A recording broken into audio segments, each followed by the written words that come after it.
ಪಿತ್ತಕೋಶದ ಕಲ್ಲುಗಳಿಗೆ ಎಕ್ಕದ ಗಿಡ ಹೂವಿನ 7 ಮೊಗ್ಗುಗಳನ್ನು ತೆಗೆದುಕೊಂಡು ಸುಣ್ಣವನ್ನು ಸೇರಿಸದೆ ವೀಳ್ಯದ ಎಲೆಗಳೊಂದಿಗೆ ತಿನ್ನಿರಿ, ಇದರಿಂದ 2 ಅಥವಾ 3 ಬಾರಿ ಕಲ್ಲು ಉದುರುತ್ತದೆ.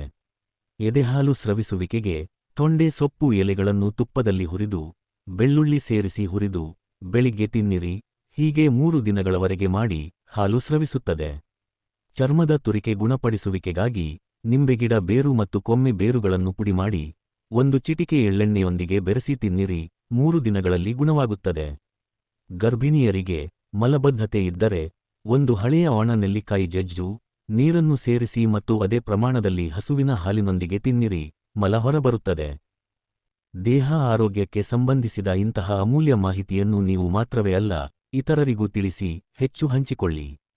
ಪ್ರಾಕೃತಿಕ ಆಹಾರ ಮತ್ತು ಆಯುರ್ವೇದ ಸಲಹೆಗಾರರು, ಪಾರಂಪರಿಕ ಚಿಕಿತ್ಸಕ ಸಿದ್ಧವೈದ್ಯರು ಸುರೇಶ್